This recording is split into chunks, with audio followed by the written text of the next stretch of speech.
Okay, everybody, boys and girls, we're back. We had a little bit of a technical issue in this world and age of high tech technology. Even at the amazing studio, All Systems Go AV, we had a glitch, and millionaire producer Adam got us fixed up here a little bit. So we will get right back into this thing. Doesn't stop professionals, right? So let's get started with it. And I want to get right in. Don't want to waste any more of your time.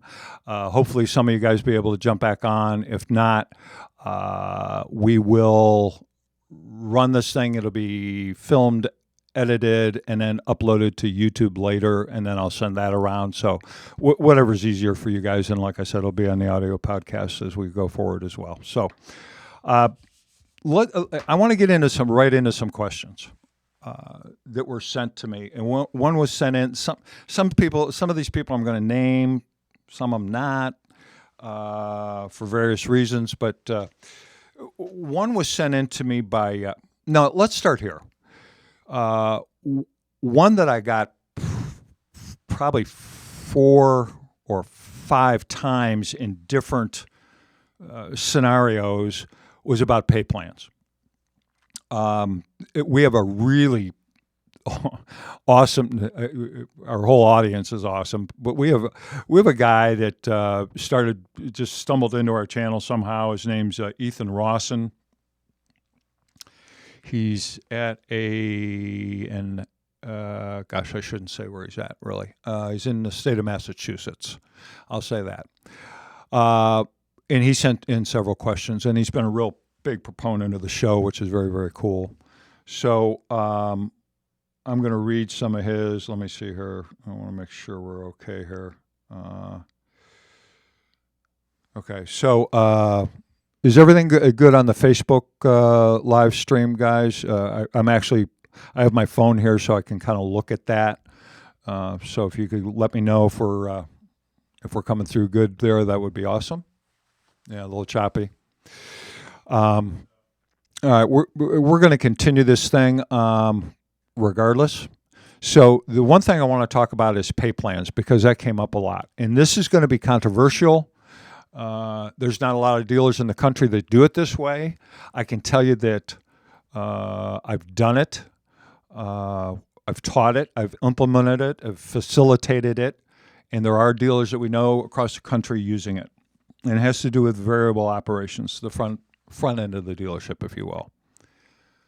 One of the things that I've always found very, very curious from a dealer standpoint or a general manager standpoint is how to put together a pay plan, regardless of the position, whether it be a salesperson, if you have a line or closer situation, desk manager, management, someone's penciling the deals, new car manager, used car manager, F&I managers, BDC managers, everyone, is how in the world do you put together a specific pay plan for that particular manager in that specific department, add them all up, and still have it be a X percentage of your gross profit and or net profit of the store? It boggles my mind. As you can walk into most automobile dealerships, and if you have a sales department, a BDC department, you have 6, 7, 8, 10 managers. Everyone's kind of like getting paid in different ways: packs, no packs, incentives, no incentives, chargebacks, no chargebacks, a myriad of different things. Here's my opinion. Here's what I've done, and here's what I've seen work.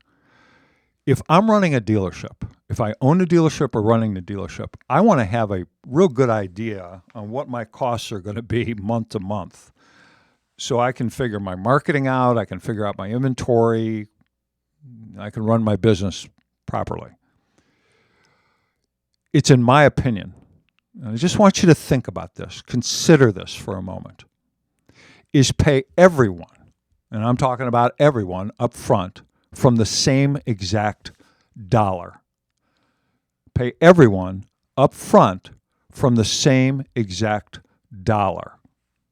So that way, you got finance departments, and finance people are going to take me on about that. Probably everyone's going to take me on about this. Well, probably 90% of the people are going to take me on about this, but I don't care.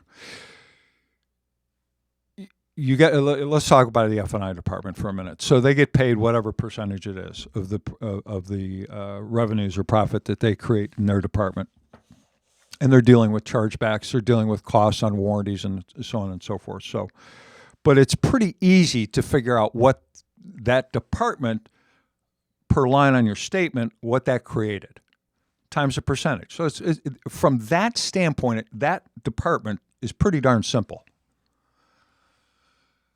Now, you take that, and then you have a desk manager, sales manager, whoever's penciling the deals, and I'm going to go a little bit further with that in terms of new and used, and what I believe should happen in regard to those two situations.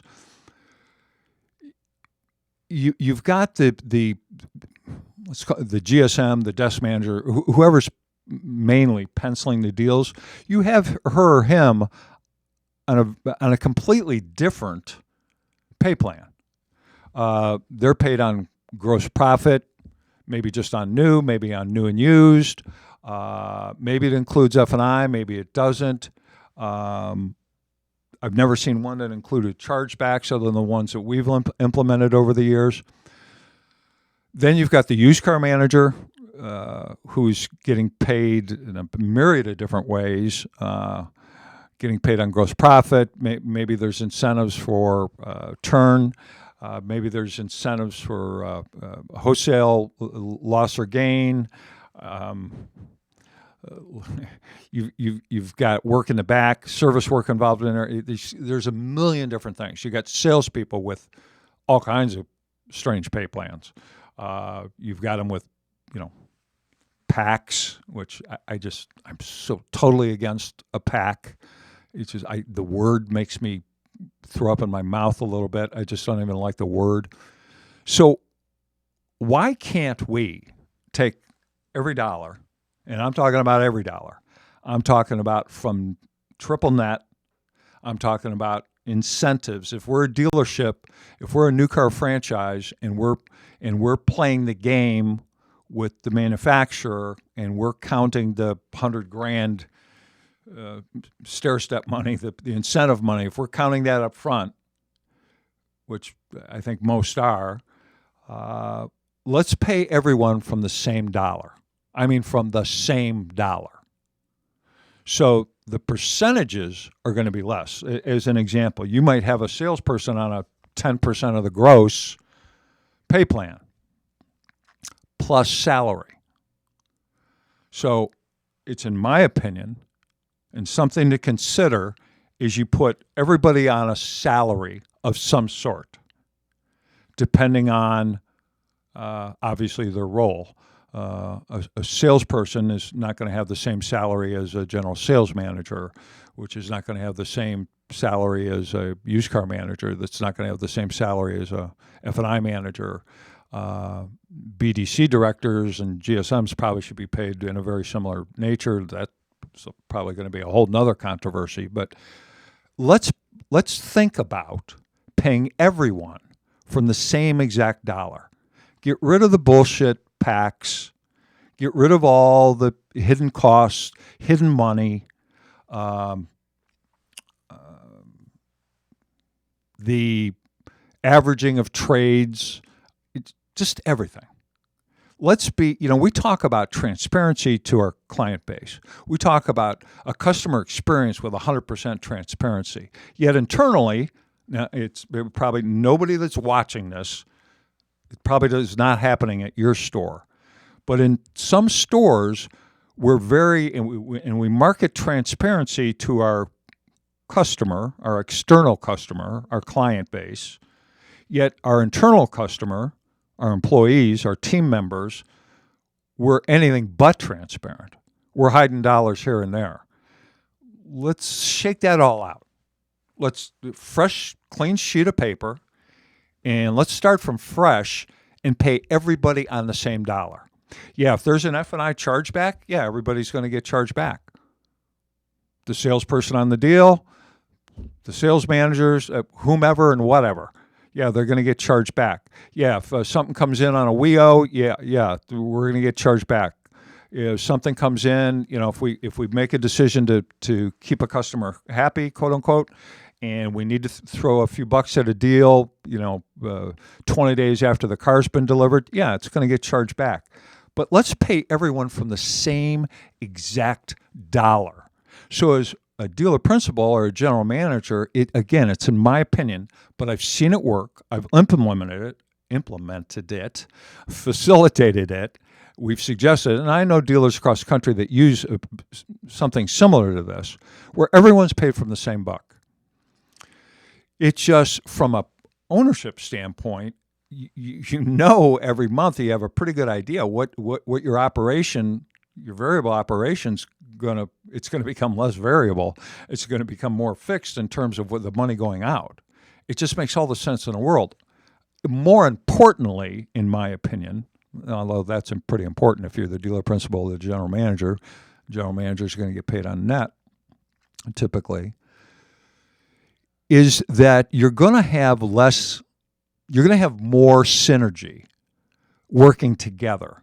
The dealership is going to be greater than the sum of all its individual parts, every single department. So what's going to happen is you're not going to have your BDC director in some sort of disagreement about the way a deal is handled. You're not going to have the F&I department come out throwing in a deal on the desk and say, come on, man, we're $60 away a month on a payment here. You're going to have people working together. If everyone's paid from the same dollar, we're more likely to work together as a team. So that's kind of some of my thoughts on that. Let's see where we're at here. We're having some problems out there, boys and girls. So let's see what we're doing here. All right, I think we're okay. Sorry for the dead air. I'm just checking something here. And maybe we're not. But I'm going to keep talking. I'll let these guys figure it out. So, pay plans, yeah. Now, there's different variables to that, obviously. If you have an independent used car lot, let's talk about that for a minute. We, AutoMax, my company, we've been known for 20 years now as the company that provides dealerships with committed, well-trained salespeople with no bad habits. In other words, green peas. That's for years. That's all we did. Over the last 7 or 8 years, we do everything. I mean, we literally, like what I like to say is from porters to presidents. We literally staff every single department. We're probably one of our real strengths now is, and has been for the last couple of years, is automotive technicians, which is going to be very important. We can talk about that a little bit on the podcast today as well. But if we're in the mindset of hiring mercenaries, killers, so to speak, in our used car departments, that's a whole different thing. If we're looking for real experienced, high-pressure pros, which I'm not against, in certain environments and in certain dealerships or in independents, and there's a lot of different ways to look at that. Man, high percent of commission number wins. If you get to hire someone that can sell 300 or 400 cars a year, and you get to pay him or her 35-40% of the gross profit, have at it, man. I mean, have at it. Some people are motivated by different things. However, typically in a new car dealership, nowadays, when 65% of your applicants, 65% of your client base is somewhere in the millennial range of things, we're going to have to look at different pay plans. You're going to have to mix in a salary, and I'm not talking about a minimum wage salary. I'm not talking about a $400 a week salary. I'm talking about a really true living wage plus.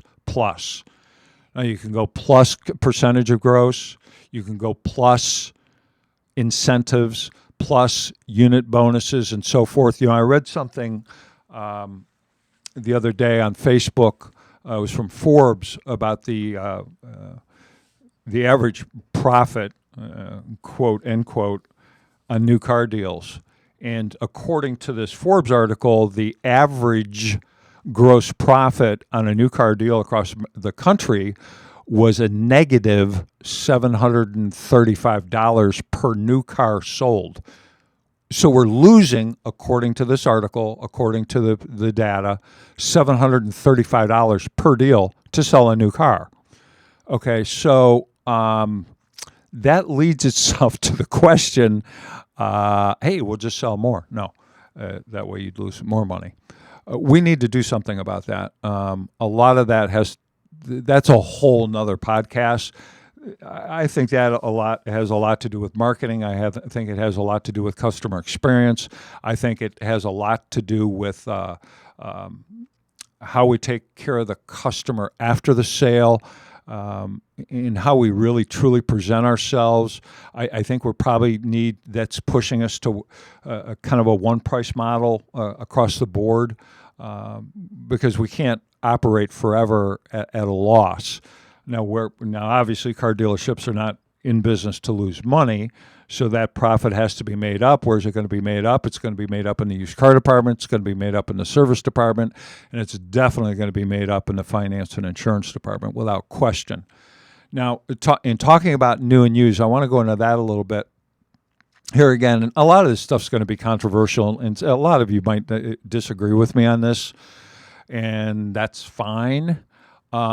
But in my way of thinking, and just put yourself in this position for a moment, and if you are in this position, I'd love to hear from you and see if you agree or disagree with me. But if you're desking new and pre-owned sales together, one right after another, you got a line of salespeople there with worksheets in their hand, and however you're set up, however you're desking deals, however you're penciling deals, you're penciling a new car deal that came in on a third-party lead, a website lead, came through your BDC department somehow. It's on an advertised car. It's a loser, and that's a pretty easy pencil. They either make you some ridiculous offer under that, or it's just a matter of wrapping up the deal. You got that deal, then you got someone coming in. The next deal is a new car deal, and they have a trade-in, and the trade's appraised for $12,000, and they want $20,000 for it, and you're at net on the new car, and so you got that deal, but you're playing for incentive money, and you sell the car for a $2,000 loser. I mean, a legit $2,000 loser, because you're figuring your incentive money coming at the end of the month, and then the next salesperson in line is on a used car deal. It's a truck. It's been in stock 4 days. You're $1,500 behind book. I mean, this is a $5,000-$6,000 deal all day long.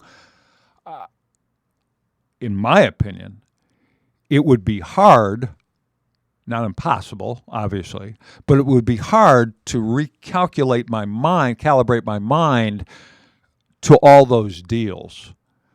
And going from a $2,000 loser, let's make this deal happen quick, new car deal, bang, bang, bang, let's get this done, get them into the box, get them out of here, happy, go bust some bugs, and send us a good CSI survey. Get that deal done quick, easy, great customer experience, get them on the road, send us all your friends and neighbors, Facebook, bang, and see you later. And then slowing that next deal down is a used car deal where we can make some serious money on it. It's, in my opinion, if possible, to split those desks up. In my opinion, a used car manager is more than someone that just buys cars and makes sure they get through the shop and watches those costs and watches his or her days in inventory and so forth. In my opinion, if I'm running a store, I'm going to have separate desks. I'm probably going to have separate sales forces, frankly. I'm going to have people that are selling new and people that are desking and penciling those new car deals. And I'm going to have a separate used car department inside the same building that has used car salespeople and a used car manager desking or penciling those deals as well. I think they're entirely two different situations, really, in my opinion. I think the opportunity to optimize your gross profit on both situations are higher with something like that in place, and I think it's something to definitely consider. So that was not actually part of a question, but it's something that I wanted to cover. Let's see here. Are we going along here okay? Let's see here if we got anything. Whoops, sorry. Good morning to everybody. Jason Grace, price is only an issue in the absence of value. Absolutely, that is 100% true. So let me get to some of the questions here that I was sent in. Like I said before, we had technical issues, and I don't know if we're still having them or not, but I'm just going to go ahead and let this thing rip. I had a couple that were pretty inappropriate. They're pretty funny. So it's amazing when you put your email address out there. Be careful what you ask for. That's all I can tell you. But they were pretty interesting. One I have a date with this Saturday. No, I'm only kidding. That's a joke. But there were some pretty interesting things that came across my email. But I did get all the questions were very interesting. But I did get a really interesting question from Shelley. Let me see if I can find this one, because we actually had a little conversation about it. And she writes, what are some of the things you can do to lower the chance of no-shows for interviews? I think that's a real important question, and I'm assuming that those of you that are in charge of recruiting people at your dealership, regardless of the department, are dealing with what is commonly known as ghosting. In other words, you post your job, your ad, wherever you're posting it, however you're doing it, and we can talk about that as well. And it's going out there, and you're getting resumes back, and you're corresponding with these people, however you do it, via email, text, phone, however you're doing it, and people are scheduling interviews and not showing. It's ghosting. And it's become a real trend. To give you kind of an idea, I'm going to say 4 or 5 years ago, out of every 100 scheduled applicants, scheduled interviews that we'd make, we'd have somewhere around a 70% show ratio, which is really high. What was high then, now would be ridiculously high. We're down now to somewhere around 50%, which is probably quite a bit higher than if you do it yourself. But it's with the different methods that we use, and we'll talk about it now. There's some real easy answers to this question, but I think it goes deeper than this, and it's something I'm going to read to you here, and something that we're actually going to try. The question facilitated me thinking about how can we do a better job with it, because we're always learning. We've been in business 21 years, done 18,000 recruiting campaigns, again, from porters to presidents, placed on 170-some thousand people in car dealerships in the U.S., Canada, and Puerto Rico. Yeah, we still don't have this thing figured out, and we're growing using new technologies, and just we're constantly trying to get better. So it's important to us to stay ahead of everyone else. So texting is become our real go-to method in a lot of areas of our business with recruiting in terms of scheduling interviews and so forth. We're doing a lot of texting. It seems to be the applicant's main choice, not the only choice, but main choice. And one that they can't ignore. Well, they can ignore it and not answer back, but it's coming to their phone. It's right out of our CRM. So, I mean, they're going to get that text message. So I think a little more less passive, more aggressive approach to really following up on that scheduled interview is important. It's no different really than a BDC department where somebody says, yeah, I'll be in tomorrow at 3 o'clock. Okay, well, we're not just going to, well, you shouldn't just, okay, oh, hey, we got an appointment tomorrow at 3 with so-and-so, and then that's it. There should be more follow-up to that to ensure that that scheduled interview is actually coming in. And I would hope that that's the way we're doing it. And recruiting is not unlike that, where we need to follow up with that scheduled appointment. It's really critical to be able to do that. So as the conversation between Shelley and I went along,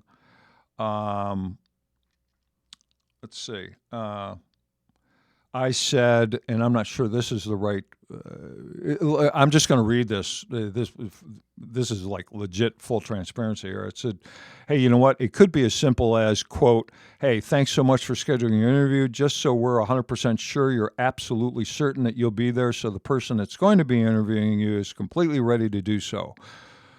And then I put, or, end quote, or something real / transparent type of text or email. So that's one way.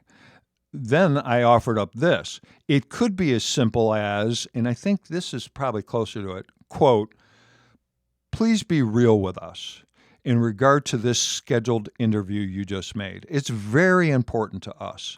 Please make it important to you and show up 5 to 10 minutes early.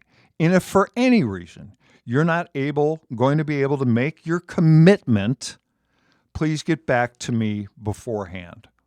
So let me read that to you again. Quote, so the person has scheduled an appointment to come in and interview. Okay? Now, I'm telling you right now, ghosting is gigantic. If you track these numbers, you're probably somewhere around, I'm going to guess, 40% show. Could be even less. Of the people that you're scheduling an appointment for an interview, 60% are vanishing, ghosting you. That's kind of a national number. Actually, it's in the high 30s. So you might want to take a look at this and definitely keep track. You keep track of everything else. You certainly should keep track of your human capital. So someone has scheduled an appointment to come in and interview. So let's send them, in my opinion, text, quote, please be real with us in regard to this scheduled interview. It's very important to us. Please make it important to you and show up 5 to 10 minutes early. And if for any reason you're not going to be able to make this commitment, I love that word, please get back to me beforehand. So let's have some dialogue between us and the scheduled interview to make sure that they actually show. Things come up. They forget. They've got their resume out to 100 different job opportunities. We're not the only game in town. I think sometimes in the automobile industry, we've gotten there in our head that, you know, we're second, third, fourth, fifth generation. We've won a lot of awards. We're well thought of in our community. We dump just a ton of money into charities and so forth. So we just naturally think that because of all that, if someone has expressed interest in coming to work at our dealership, that they're just going to show up and, yeah, man, gosh, I've waited my whole life to work here at ABC Motors. That's just not the case. That's not real world. It's just not. So we have to get it through our thick automotive heads that we have to be more aggressive, perhaps. We have to, again, be more transparent. Let's be open with these people. You know, I say over the years, talk to me like you know me. Let's do that with our job applicants. Talk to them. real world talk to them. Really real world conversations with them. Let's talk to them like we know each other and say, just be real with me. If for any reason you're not going to be able to make it, tell me now. If this is just for whatever, you can't say that. If there's any other motivation for you scheduling this interview, tell me now. Because I don't want to be able to, I don't want to be in a position to be able to tell the dealership that, 16 people are scheduled for interviews when really only 6 are for real. So, tell me now, are you really going to show up? Words to that effect. Just flat out be real with them, folks. Just be real with them. Your ghosting will change. And those are some changes that we're actually going to make within AutoMax. So, Shelley, I hope that answered your question. Anybody else have that kind of question going on? Hopefully that answers that a little bit. I just see one technical difficulty after another. That's my buddy Marcus Stone on the Daily Dose Show. He's having some issues as well. Must be that kind of day. Let me get into some of these other questions here that we have received. And we'll get to that here momentarily. The audio is great. Well, thank you. And good morning to you, Chris Walsh. Okay, so let me get some of these other questions here. From Pete. And again, I'm not going to give out emails and stuff. I was actually going to show them, but that's probably doxing, and that's not cool. So from Pete, and Pete is from Oklahoma. How do I get my ad seen? I don't think it's getting seen. Right? So, we could almost, again, do a whole podcast on this, but let me give you a long story short. Oh, you know what? Let me, this is not a pitch because it's free. Go to our YouTube channel, AutoMax Recruiting. There are 3 different playlists you want to take a look at. One is by my son, Joe Lockard. I'm getting a call from Peru. Oh, I know who that is. That's actually a friend of mine. Go to our YouTube channel, AutoMax Recruiting. There's 3 playlists. One's by my son, Joe Lockard, who's the Director of Operations of AutoMax Recruiting. It's called Recruit to Retain. And then there's a couple by me. One's called Automotive Recruitment, and one is a 21 video playlist called The Recruiter.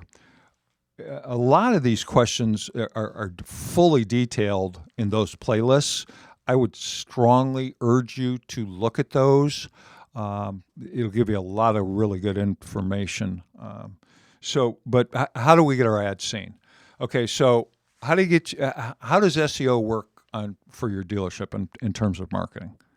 It's based on the words at work, right? It's based on words. It's based on search terms.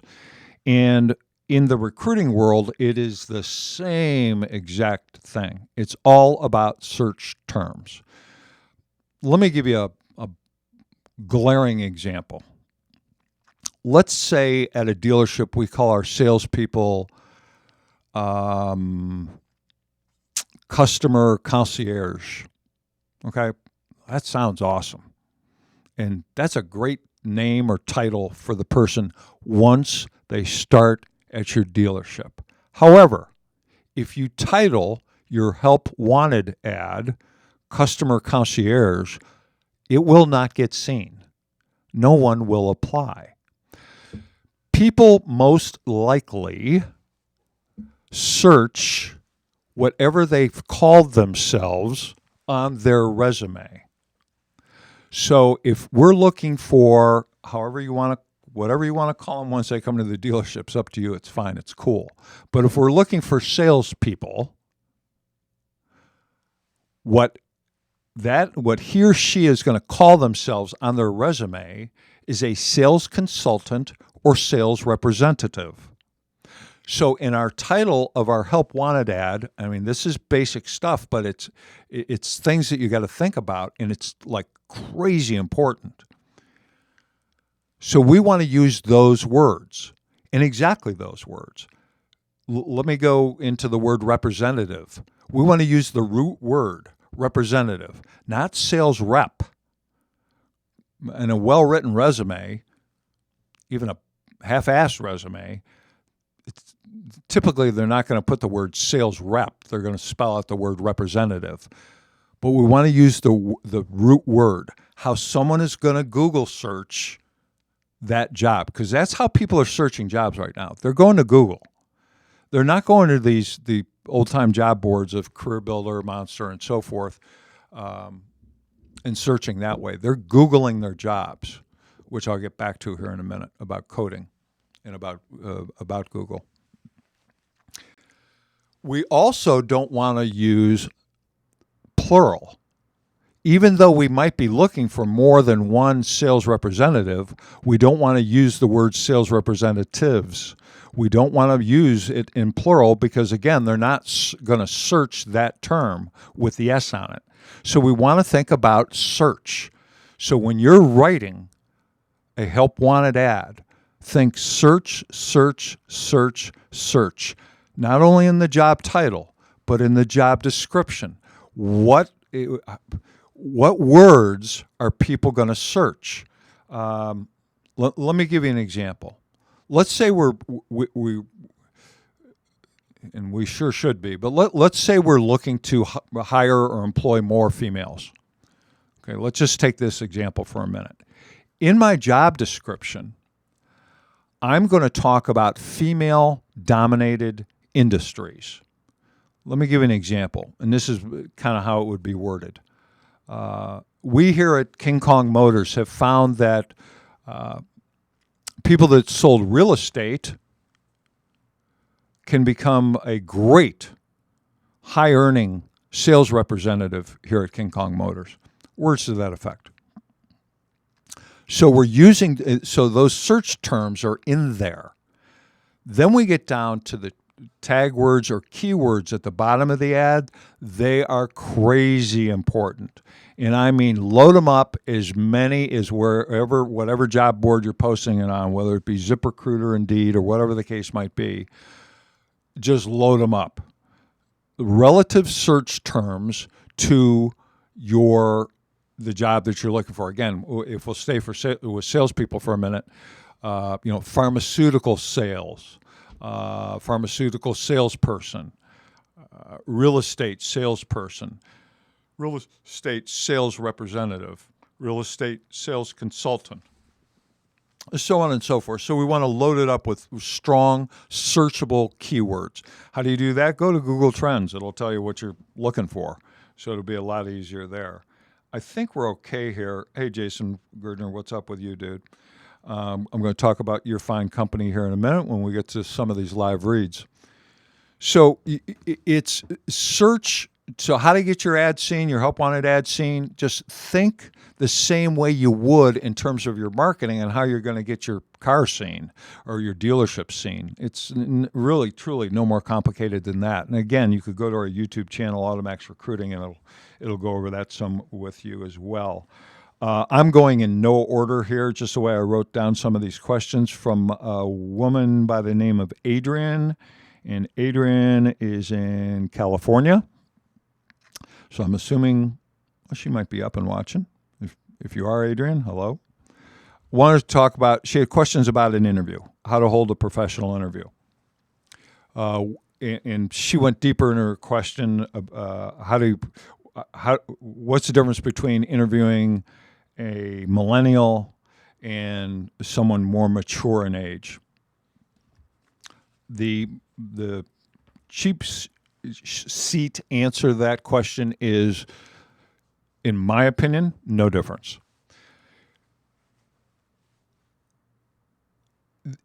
Interviewing a potential team member is crazy important. The way that I used to do it and the way that I think, and I'm afraid that most people do it, is kind of from the hip. So by that I mean this, that if I walked in, I'm 67 years old, I got 47 years in the car business, which seems crazy to me. It's like I started yesterday. So you're probably going to, without this information I'm about to give you, you're probably going to interview me differently than you would a 21-year-old female that just either graduated from college or just left college after 2 years or what have you. Probably going to be with limited life and work experience. Probably going to be two entirely different interviews.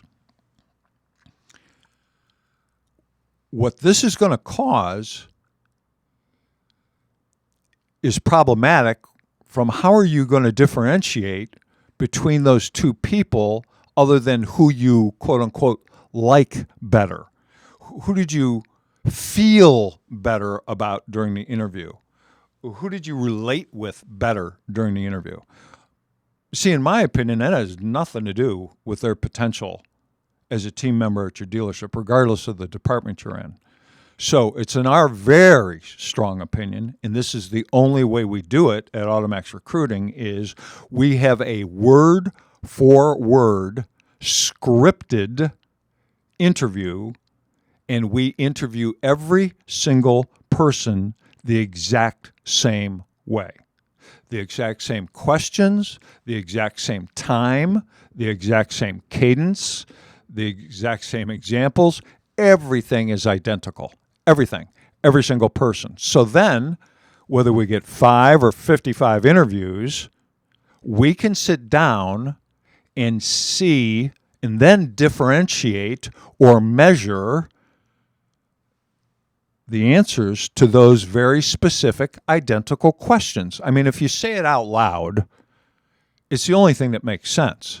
Interview everyone exactly the same way. Yes, I mean, I don't care if you have to read off a scripted piece of paper. That's probably even better. Word for word. Every single person.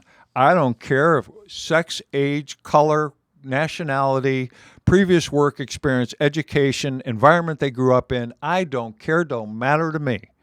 Interview them all in an identical manner. It's the only way that you can really win, because this is so important, man. The people that you bring on, this is critical that you're bringing on the right people. And the only way that I want to bring on people is if they fit my culture, if based on the answers to the interview, if I have 25 interviews and 9 of them answer in the way that I will fit my culture, those are the 9 that I'm going to formally make an offer to hire to. Now, I might like interview number 15, but she didn't. I liked her because she had a nice personality and this and that. But if I'm asking her different questions than everybody else, it's going to just skew the whole thing. It's going to screw it up. So stop doing that. Go from a scripted interview. Now, this could cause us a big mess, but I don't care. I'm into big messes. We'll figure it out. It's copywritten. However, I am publicly giving you permission to use it. If you want a copy of our scripted sales interview, be happy to send it out to you. We also have, when we hire general managers, general sales managers, F&I managers, BDC directors, we have what we call a position questionnaire. If you'd like any of those tools, and again, these are all copywritten. However, I am, like I just said, publicly giving you authority to be able to use them. Go to our website, automaxrecruitingandtraining.com. Hit the Contact Us button, if you will. Called button, link, whatever. and just it'll ask you for some information, and just I'd like a copy of the whatever, the general sales manager position questionnaire or the sales interview. Now, the sales interview, I would say this: you can use it for service advisors. You can use it for anybody, obviously, in your BDC, if you're still calling it a internet department or whatever, your sales floor. Heck, I'm not so certain that I wouldn't, because I think the phone receptionist, I think that's just such a crazy important role. I would probably interview her or him with the sales interview, frankly. If I was running a store, that's what I would do, because I think that position is crazy important. It's definitely not a minimum wage just to hire anybody position. That's a fact. So, but if you want that information, just go to our website, hit the contact us, and put in there what you want, and we'll get something out to you. Let's see here. I want to make sure I'm not missing anybody's questions here. Ethan, I have no idea what you mean by jewelry sales. Let's see here. Let me see. Ethan wrote a bunch of questions here, so let me try to get to some of his. Oh, he was he's a kind of a younger guy, has made a real good jump in the car business. I think, Ethan, if you're watching, I know you're watching because you just asked a question. Frank, I think you said you're 29 years old. I got my first GM job when I was 29. It was a series of events that I won't get into and bore you with. But I think your question was, in regard to GSM, had something to do with, first of all, you're not too young. Nothing wrong with youth. Nothing wrong with age or experience either. It's who you are as a man or a woman, and what's in your heart, and your desire, and your commitment, frankly, and how successful you're going to be, in my opinion. But you asked some specific questions. One of the questions within the framework of that one big question you asked me was relocation. Will a dealership relocate you? Yeah. Some will, some won't. We're finding, and with the epidemic, and I'm not exaggerating, automotive technicians, it's an epidemic. There's a critical, I cannot overstate this, critical epidemic portion size problem with automotive technicians, and it's going to get nothing but worse. So, ladies and gentlemen, you better get on that, and either A, create a farm system, or be prepared to relocate technicians from out of city, out of state to your dealership, and get out the checkbook and pay these people flat out. It's the only way you're going to get them. If I have to relocate talent, and it costs me, I don't know, come up with a figure. I don't know. Ethan, I'll talk directly to you. You're in Massachusetts, I believe, and I'm sorry if I screwed that up, but I'm pretty sure you're in Massachusetts. So let's say that a GSM opportunity becomes available to you in Texas. And they're offering, or you ask for, which is okay too, relocation money. Hey, I'm going to need, I got a wife and 2 kids or whatever. And again, I'm sorry, I don't know if you're married or if you have children or what have you, but I'm going to give you right now, I'm going to give you a wife and 2 kids. So either you're welcome or sorry about that. So, hey, I need, it's going to cost me $10,000 to relocate my family to Austin. Okay.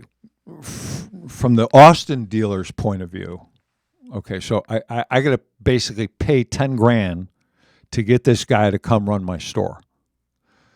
Now, if you're the right candidate, if you're the right individual, $10,000 could be made up on 3 car deals. So, in the long-term, wide lens scope of looking at this, it's really nothing kind of money.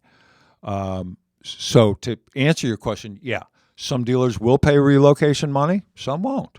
Some will throw it at you different ways, sign-on bonuses and this and that and another thing. But there certainly is no reason not to ask for sure. I had 3 people, and this is kind of interesting. I had 3 people write questions about demos, company demonstrators. Excuse me. And I don't know. It was kind of unusual because it seems like it was a million years ago that demos were a thing. Now, some managers still get demos. Some people are written up, tied into a lease on the car that they're the OEM that they're working for, which is a way to do it, and then compensated for it. I mean, there's nothing wrong with that, as long as you're working there for the term of the lease, I guess. Here's the way it all went down. Years ago when I sold cars, like everybody got a demo. I mean, you start your first day, you're a green pea, you're driving around in a brand new car. Now, of course, a lot of things happen. That got abused, cars got wrecked, people got drunk, stoned, driving around cars and wrecking them and so forth. And the insurance guy there, that would obviously raise their insurance premiums. And so dealers finally said, basically, that's it. You go to 120 group and, you got 20 dealers in there and you got 3 of them that said, I did away with my demos policy. And then the next 20 group meeting, it's 6. And the next one, it's 15. And then pretty soon it's like nobody's giving demos anymore. Look, at dealers, it's real easy for me to sit here and spend your money. It's like way easy to do that. And I don't know how much it jacks up your insurance premiums. Frankly, I know you're not, and a lot of times you're not hiring. Sometimes you overlook it, sometimes you don't. Depends on where you're at and the position, their DMV record. With technicians, sometimes you have to turn a blind eye to their driving record a little bit because you need those techs or whatever the case might be. There's situations alter cases, basically. But let's go way out there. Let's get real controversial. If we really want to have top talent in the car business, if we really truly want that, if we really truly want the best of the best, top people, like really stand up, amazing employees and team members. Ladies and gentlemen, a free car going to get you those people. Without a doubt. Without a doubt. Health insurance, benefits, and a free car or some sort of way to work out a demo is going to get you people. Now, I'm going to have dealers hating me all over the country over this thing. But, man, it's just fact is fact. If there's some way that you can work out a demo plan, and I'm not talking about, quote-unquote $200 a month demo allowance, quote-unquote, because, it's whatever that is. All that is an extra $200 or $300 or whatever it is. I mean, give them a car. Man, I'm going to tell you what. You're going to have people knocking down doors to get into your building to come to work for you. I mean, that is a benefit that no one else will be able to match. You would kill your competitors. You would kill them in terms of talent. You would have your pick of the litter of talent in your dealership. That's just a fact. And I know that's controversial. I know that's over the top. I know that's, we can't do that. You can do it. It's just going to cost you a little bit more money. But again, what's our long play here? What are we looking to do? Are we looking to dominate in our market? Are we looking to make money? Are we looking to buy a bigger boat? Are we looking to buy more franchises? Are we looking to last generation after generation after generation? Are we looking to put ourselves in a position to thrive, not survive the Carvanas and CarMaxes and blah, blah, blah and all that crap? going forward? Are we looking to advance ourselves? Sometimes we do have to go backwards. It's great that we have the technology to do a lot of different things and to keep our customers happy, to speed up the deal. All that's great. But man, you got to have talent. And sometimes you're going to have to make major concessions and changes and shifts in your paradigm of your thinking about how you're going to get that talent. So, it might be something to think about. Hey, before I go much further, I need to talk about some friends of the program here, and I don't want to cut our friends short. Friends of the program, otherwise known as sponsors, they pay us monthly, so it helps offset some of the costs for the podcast. But Jason Gerdner wrote in, and I'll get to some of your questions here, guys. Hang in there with me. But one of the friends of the sponsors is Tacoby. So Tacoby they're a very interesting company. Dan Webb, him and his wife Rachel were on the podcast with my son Joe Lockard probably 2 months ago now. But Jason, Scarlett, Dan Webb, they're all very visible on Facebook, as those of you that are on Facebook know. Let's see, I think Scarlett is now looking at a $7 million home. They were looking for homes in the mid-2s, but now I think we're up to $7 million. But I don't think that's actually happening. I think that was just kind of for fun, and a goal, frankly. But aside from that, let me talk about Tacoby, the company. They do a really swell job in getting buyers into your store using Facebook, using text messaging. They are very aggressive in doing it, and they do just a bang-up job. So kudos out to Tacoby and all the people that work there. We've been blessed to be retained by Tacoby. Now, I think we're on our third campaign. I should know this stuff, but I don't. The actual day-to-day operations of AutoMax are handled more by Ernie, by my two minority partners, Ernie Kasperwitz, my general manager, and my son Joe Lockard, who's also a minority partner and the director of operations. But I think John Huey's going. I don't know if we're there or going out there. I don't know. Soon, but at any rate, for Tacoby, go to tacoby.com. Reach out, get a demo, and see what they have to offer. It's awesome. Another friend of the program that I'd like to talk about right now is the Rockstar Unconference. Matt Koenig is the owner of that company. Matt and I are friends. We actually are one of the sponsors for the Rockstar events. They're one-day events. They call it a tour. The next one is in Austin. And what I'm going to do is I'm going to direct you to, so don't screw this up, rockstarinfo.com. Rockstarinfo.com. I think the next one's in Austin. The one after that is in Seattle. And I'm completely drawing a blank on where the one is after that. They are very unique. They call it an unconference, and it really is. They are very unique conferences. I strongly urge you to go. If you're a leader at your dealership, I encourage you to go and bring people with you. If you just work.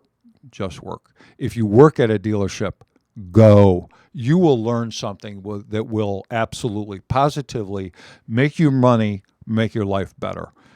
Either one or both of those things are pretty cool. So we have a couple more friends that we're going to talk about later, but I want to get back into the questions because there are a bunch of them. I got from half a dozen people. Third-party lead providers.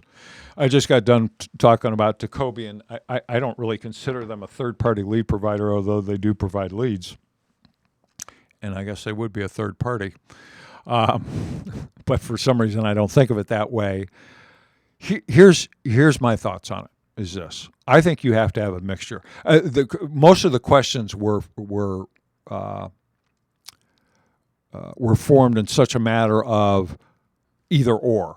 Should I go third party or should I do it all organically in-house? And I think the only reasonable answer to that question is I think you should do both.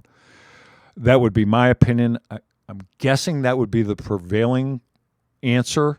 I know a lot of dealerships are so against third-party lead providers. They're trying to do everything organically.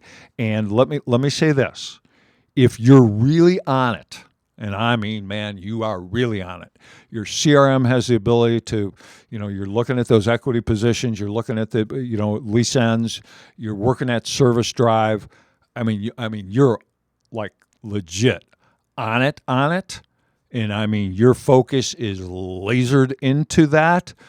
Maybe you can get away without a third-party lead provider of some sort.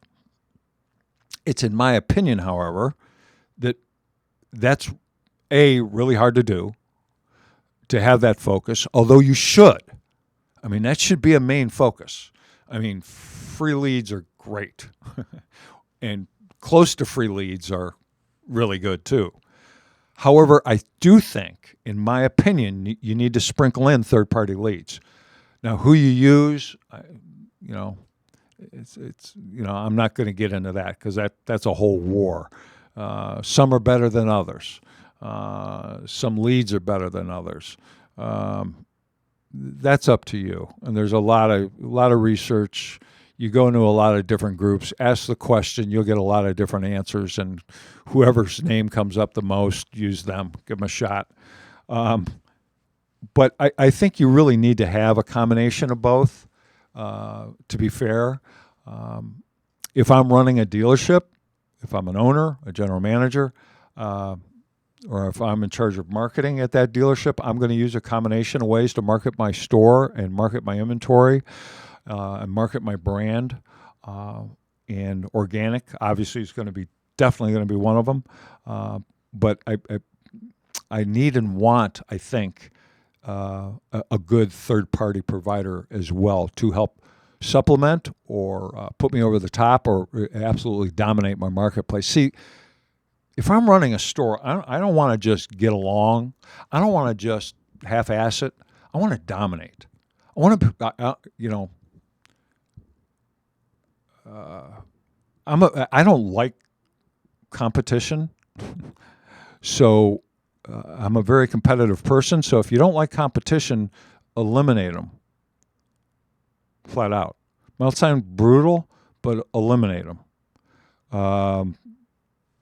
Maybe I don't play well with others, but if I own a dealership and I have 50, 60, 70, 100, 150, 200, whatever employees, or if I'm a group and I have 1,000 or 1,500, I have 1,000 families depending on me. And if I have 1,000 families or 30 families, like at AutoMax with 35, if I've got 35 families depending on decisions that I make, those decisions are going to be pretty selfish, because I'm going to do everything in my power and my ability to eliminate competitors. If I got to buy them, I'm going to always stay ahead of them. You will never outwork us, and I'm going to stay ahead of them in terms of technology and so forth. Because the only people that I'm concerned about are the 35 families that work with me. That's it, period. So whatever you need to do in your marketplace to dominate that marketplace, if it's adding a third-party lead provider, I think you got to do so. I think it's hard, not impossible, but I think it's hard to just go one or the other. I'm not going to do anything organically. I'm going to do everything through third party, or the reverse. I'm going to do everything organically and not do anything third party. Could get a little tricky, in my opinion. Let me see here. Blah, blah, blah. Let's see. We got here women in the workforce. Yeah, we need them. I mean, this is the biggest zero-brainer on the face of the earth. We need more females in the automobile industry. We need more women in automotive. End of story. We need them. Get them. It's ridiculous. Statistically speaking, women outsell men by nearly, I think it's 2.2 cars. No, it's 22 cars, per year. Females over their male counterparts. So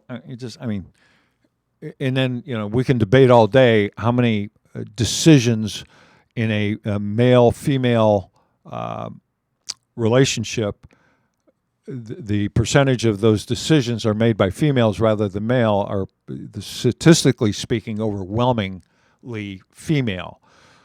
Yet you walk into most showrooms and it's just way male dominated. That should change. There's a lot of different reasons why it is that way. Most of it is culturally based. But your dealership as a whole, I'm not just talking about your sales force. I'm talking about every single department. I'm going to use the word must. Oftentimes I should do that. I really should take a look at it. I really should research that more. I should do this, and I should do that. And we end up shoulding all over ourselves. Yeah, I said should. I'm going to say we must diversify our businesses. We must, not should. We must diversify our businesses. And one of those areas that is pretty simple is females. I mean, it's 51% of the population or whatever it is. So, we got 320 million people to pick from. Obviously, we don't, because it includes kids and so on and so forth. But we got, even with 3.6% unemployment or whatever it is, I'm not really looking for unemployed people. I'd rather have people that are looking for better or stronger employment, frankly. Man, what a talent pool you got to pick from. I mean, how stupid is it? Think about it. Think about women in automotive for a minute. You got 100 people in a line. 51 of them are female, 49 are men. Okay, hey, ladies, thanks a lot for stopping in. You're excused. Bang. And you kick out 51 of them because they're females. And now you're just picking from that 49. Say that stuff out loud. What sense does that make? I mean, frankly, it's foolish. So start hiring them. If you need help with that, we can help you. I can lead you through the path. You can ask more questions about it on how to do it. And there are specific ways how to do it. That's for sure. Thank you about great stuff today. Anthony Santangelo, my man. Great questions and better answers. Starting training back up here. Yeah, he's on a 2-week training gig. Chris Walsh, demos sell cars. They sure do, man. They are rolling advertisement for your store and truly turn salespeople into brand ambassadors. I could not agree with you more. Now, you and I, you're older than me, Chris, but it's this old school, new school stuff absolutely drives me bananas. It's like just because something was done 20, 30 years ago doesn't make it bad today. Maybe we should relook at some of those things because maybe they weren't so bad. We got, it's really kind of a vendor issue. It's guys like me, maybe not guys like me, but it's vendors in general that try to push crap down dealers' throats just to sell a product. It doesn't mean that it's good because it's new. It just doesn't. Stuff that we did 20, 30, 40 years ago could be effective today. Just short war stories. But let me give you a great example. This might sound sexist. If it does, sorry. But there used to be a thing called Secretary's Day. I don't even know if it's a thing today. But on Secretary's Day, every year when I sold cars in Canton, Ohio, at a single point Plymouth dealership in Canton, Ohio. And on Secretary's Day, I went out and I bought, how many did I get? 100? 150 carnations. No big deal. And I would physically take the whole day and I would walk into every single office building that I could possibly find and wish, was typically 99% of the secretaries were female, just the way the world was then. Hey, happy Secretary's Day. Here's a carnation. Here's my business card, and have a great day. And I'd leave. It was simple as that. It was just, foot soldier marketing. It was all it was. 4:30, 4:45 in the afternoon, I walk into the Department of Transportation of the city of Canton. I'm worn out. I got like a half a dozen wilted carnations left and a half a dozen business cards left. And I just wanted to wish you a happy Secretary's Day. And this guy comes bolting out of his office, like not happy to see me. Who are you? What are you doing here? Leave my secretary, leave my girl alone, blah, blah, blah. I said, well, slow down, dude. Here's who I am. My name's Craig Lockhart. I work at Canton, Plymouth. Here's my business card. Would you like a carnation? I said, I sell cars and blah, blah, blah. Long story short, 27 vehicles later, that's what that deal did for me. Now, could you do it today? Why not? I mean, I was so crazy. There was a bus stop in front of the dealership. I would get on the bus stop. I would get on the bus at the bus stop. I would go down 4, 5, 6 stops, hand out my business card to everybody on the bus because new people would be getting on the bus, and I'd give them one of my cards, and then I would come back. And, I would hop the bus, get off of that bus going out, and then catch another bus coming back in and do the same darn thing once a week. I mean, I don't know. Is that old school? Yeah. Did it work? Yeah. I sold everybody 3-to-1, every dealership I ever worked at. So, yeah, it worked. Is that old school? Yeah, it's old school. Can you do it? Sure you can. It's no problem. Most women are the decision makers when it comes to household accounting. No question. Yes, you are, Chris. You're older than me.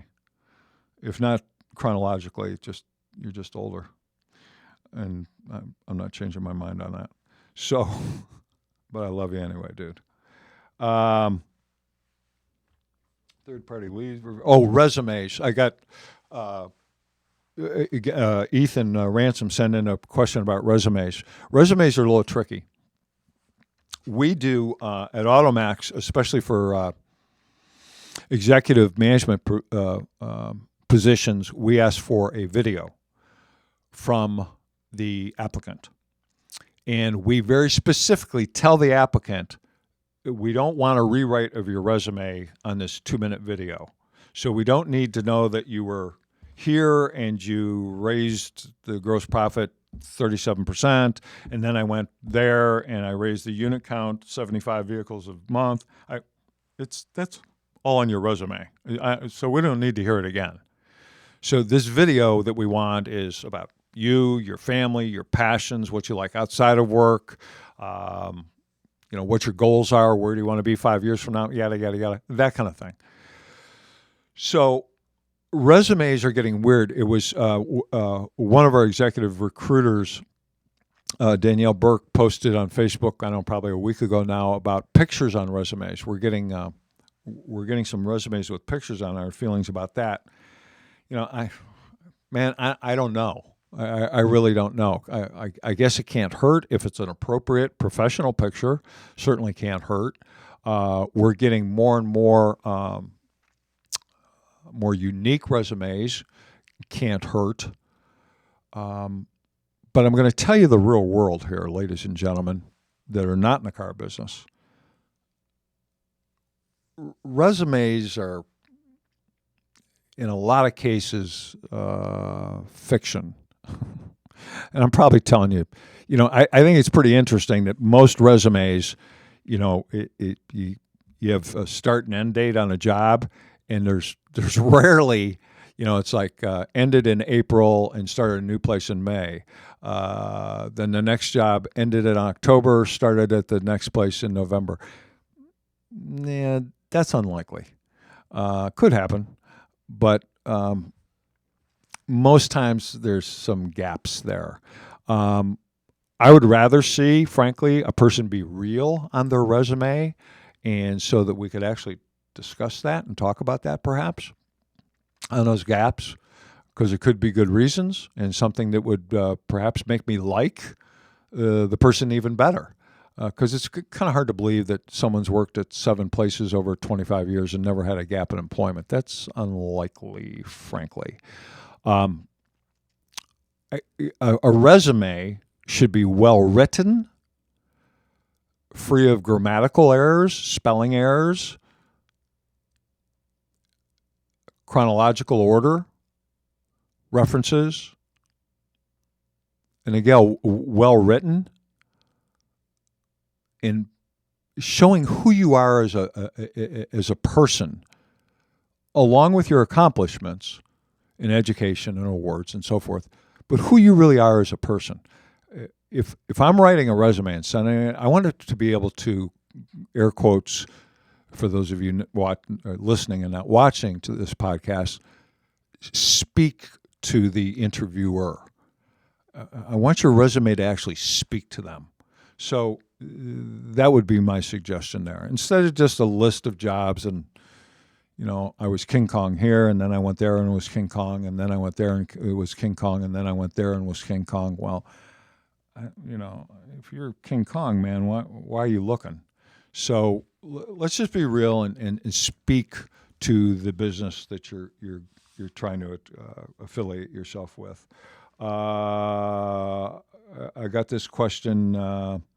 No, we have no affiliation with the AutoMax in Massachusetts. There are, I think they're all used car dealerships called AutoMax around the country.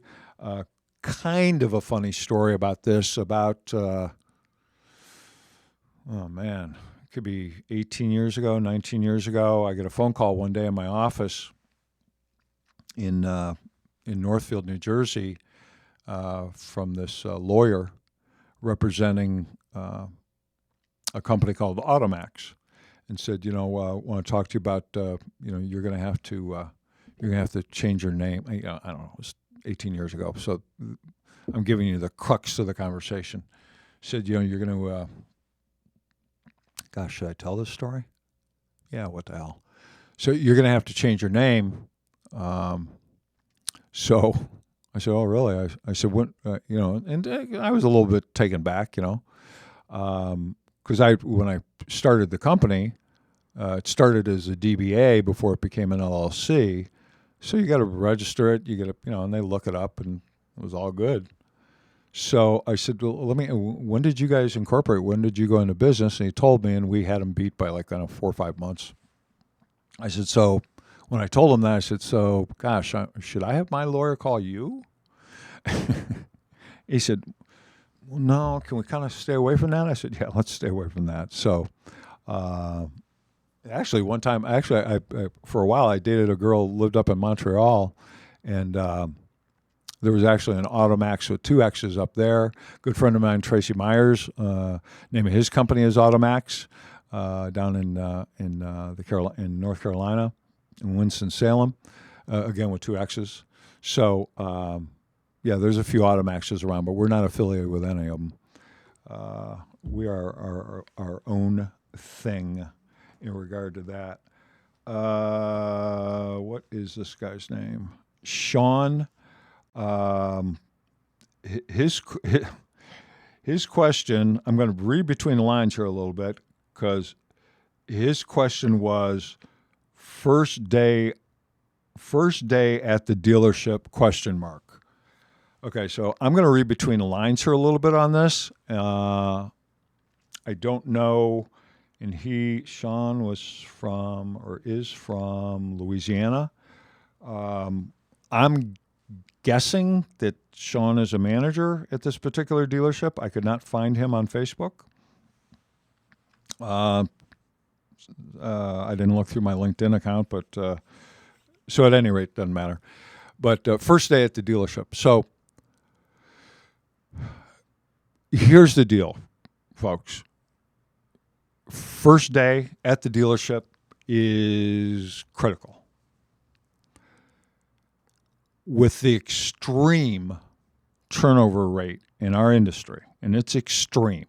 Now, there's other industries that have bad turnover too. We're obviously, because we're in the car business, we're focused into that. There's other industries that go through a lot of people, but we go through too many. It's just a fact. And part of the reason that we go through too many, and I'll debate this with you live, come into the studio and we'll go at it. well, I'll debate this with anybody. It's been in our experience, and it's in my opinion, based on the anecdotal data, that most of the turnover is based on that initial onboarding or more likely lack thereof. Here's what happens. We've gotten in such a flow, we don't even think about that new hire in this manner. It's just kind of like, hey, dude, miss, Mrs., congratulations. You're going to start work here and be here Monday at 9 o'clock. Get ready to go. Congratulations. And when you get here, we'll get all your paperwork signed up and we'll get you all done. And we just kind of leave it at that. And I'm broad stroking this thing. So if you have an onboarding situation, that's great. I'm going to go into it a little bit deeper here with y'all because I think it's that important. The way that we start them is super important. So first of all, I would do as much electronic onboarding as possible. I'm going to throw in a real quick spot here because one of our friends of the program is Automotive HR, and our friend Stephen Warner, who's the CEO of the company, and it's a product that we use. You know, so many people say, you know, where in the world did you find these people? We've been running ads for like 8 trillion years, and you run an ad for 8 days and get all this talent, and how do you do it? Well, one of the big secrets is we use Automotive HR. It's a platform that we use. We also resell it.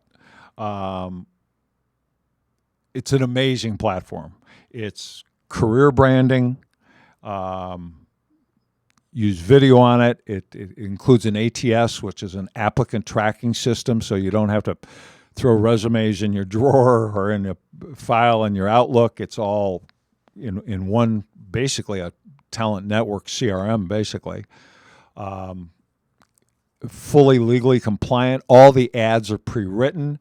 They're all loaded up with SEO, so your ad gets seen. It's a matter of pushing a button. I mean, I can go on and on and on about it. Part of it that we're talking about now is electronic onboarding. A lot of the onboarding, the paperwork portion of it, the I-9s,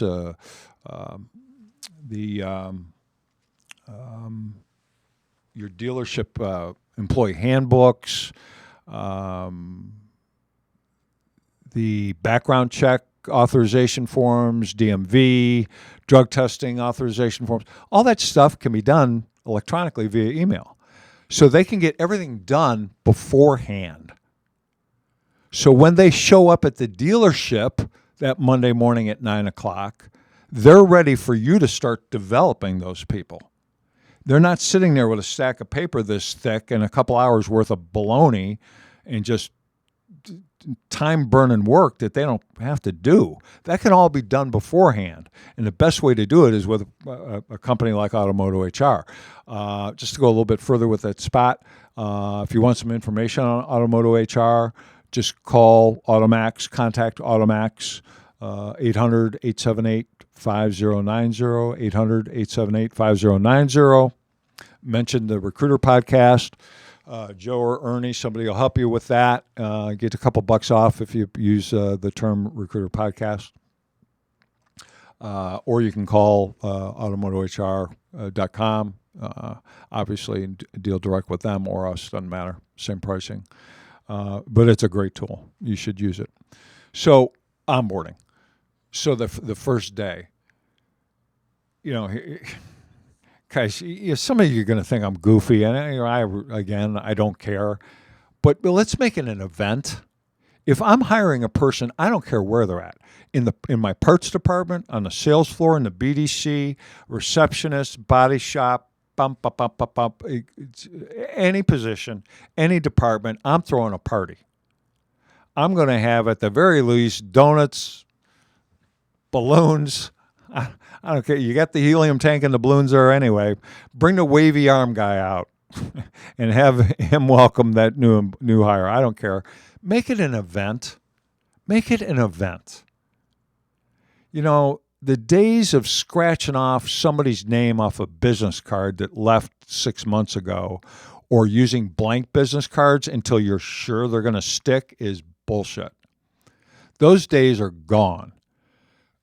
Stop being so cheap and spend $20 or whatever it is and get them a box of business cards. If they're good enough to hire, they're good enough to invest $20 on a box of damn business cards. Come on now.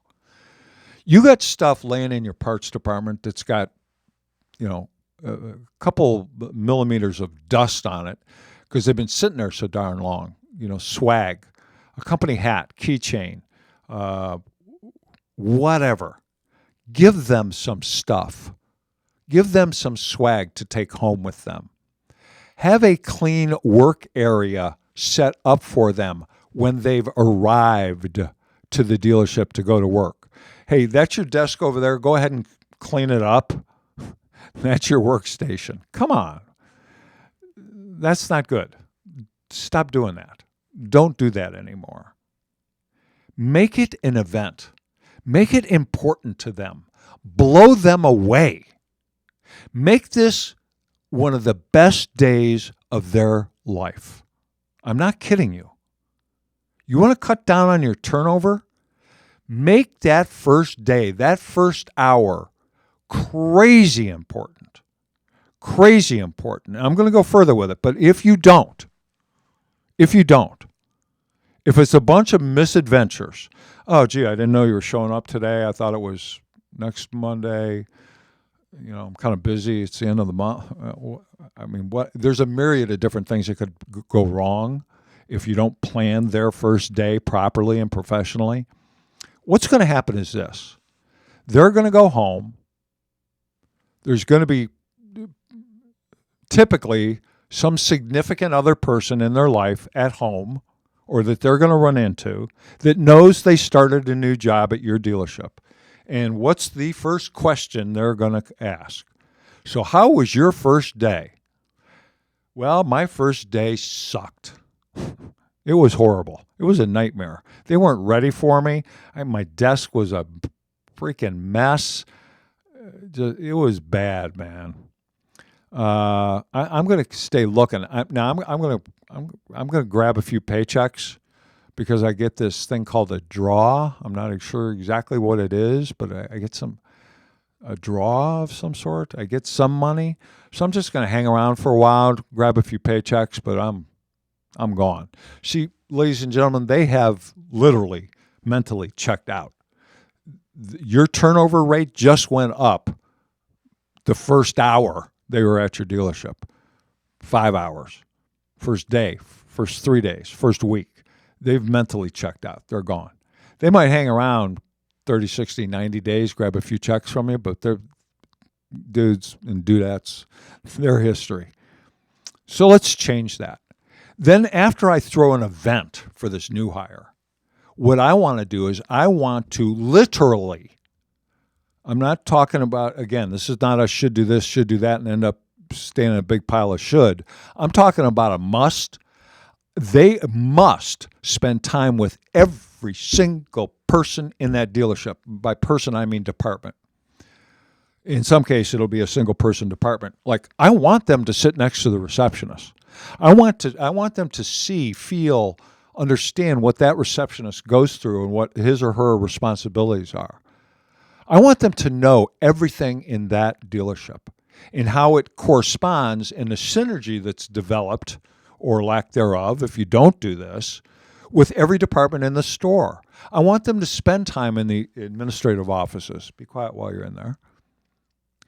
I want them to spend time with a service advisor next to him or her in that service lane.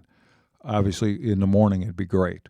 I want them to spend time at the parts counter and see how the interaction takes place between tech and parts counter person, or retail and parts counter person. I want them to spend time with a tech.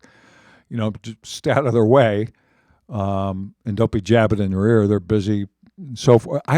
My point, I want, if you have a BDC This is a must. It's a triple must. They got to spend time in there. How much time? Up to you. Longer the better. I mean, more than an hour, day, 2 days, 3 days, a week, I don't care, whatever it takes. When I'm making a hire, I'm making a hire for as long as I can possibly keep that person. I'm not letting them go. I can't let talent go. I can't. It's hurting your business. And part of it is due to improper or a lack of professional and proper onboarding. It's just a fact, ladies and gentlemen. So take a look at how you're bringing people on. How are you starting them? What are those first few minutes like? What are those first few hours like? Are we developing that person, or are we saying, hey, you know what? 5-car Fred will be with you here in a minute. He's awesome.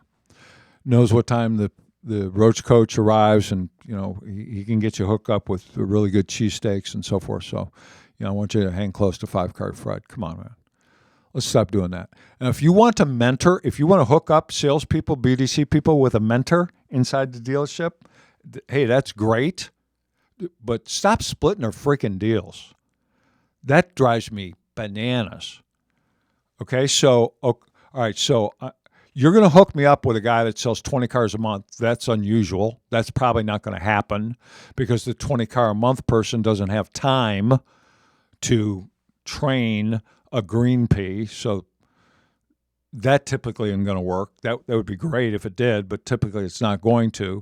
So it's going to be the house mouse, the guy that sells 4, 5, 6, 7 cars a month. That's great on product knowledge, but couldn't sell his way out of a wet paper bag, frankly. And so all he or she's going to develop is someone that's below average. So that makes zero sense to me.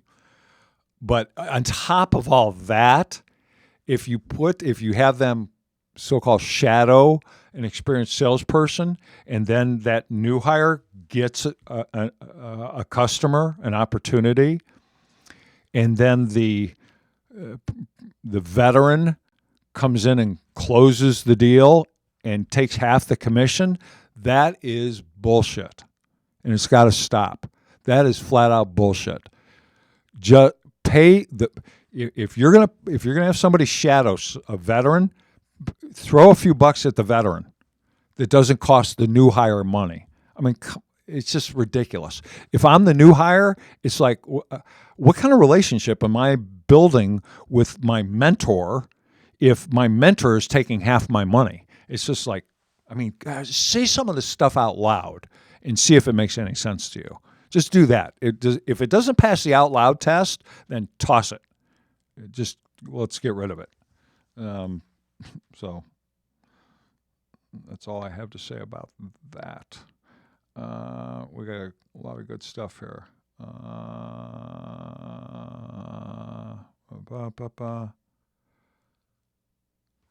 Well, thank you, Matthew Chewy Honeycutt. I will literally watch this podcast 10 times, pure gold. This content will be 100% repackaged and used in my training. Well, thank you, sir. I truly appreciate that. If we are not friends on Facebook or LinkedIn, let's do that. Thank you 1 million times over. That is really sweet of you. If you would, guys, share this. That would be cool if you guys could do that. Yeah, please share this thing. So, let's see. Next question. You know what? Let me get to one of our partners here, one of our sponsors and friends of the program who have I talked about. I talked about Rockstar. I talked about our friends at Tacobi. I talked about Automotive HR. Oh, last but certainly not least is my good friend Troy Spring, Hunter Swift, and the gang from Dealer World, mydealerworld.com, mydealerworld.com. They call themselves a performance company. I call them an ad agency. They are both. They're for sure an ad agency. I mean, everything, traditional to crazy technology. They've grown they're the real deal. They're a great, great, great results-oriented company. Here's one of the things that makes them different in the world of advertising and marketing in the automobile industry. The people that work there have automotive experience, the top folks there. So when you do business with them and they're handling your marketing, regardless of what it is, and something's not working, typically what a dealer will do will say, dude, your stuff's not working. It's like, it's not worth it. I'm firing you. It's done. And typically what a marketing company does, they have a lot of data and they have all these stats that may or may not justify their position. Like, okay, well, we're doing our job. Your guys suck. That's probably not a way to save a deal. So what Dealer World does, and Troy does, and some of his executives there, they have so much car knowledge that they can take that, instead of going to the "it's your fault, you suck" paradigm, they'll help consult along the way. They feel that consulting is part of their job in marketing, which is, in my experience in the car business, very unusual when you're talking about ad agencies or marketing agencies, whether it be digital or traditional. That's really different, and they're really good at it. And they're all really nice guys. You're going to be hard pressed to find anybody nicer than Troy and Brittany Spring, frankly. They're just awesome people. So go to mydealerworld.com for more information there. So I got a couple more questions, and then, excuse me, we're going to wrap this thing up so I can see about my doggie, Dixie, and see how she's doing. Make sure she's okay. I don't think I've gotten anything. No, I don't have anything bad going on there with her, so that's all good. Let's see. Ad scene, interview, first day, pay plans, we went over, GSM, demo, third-party leads, resumes, no affiliation with AutoMax.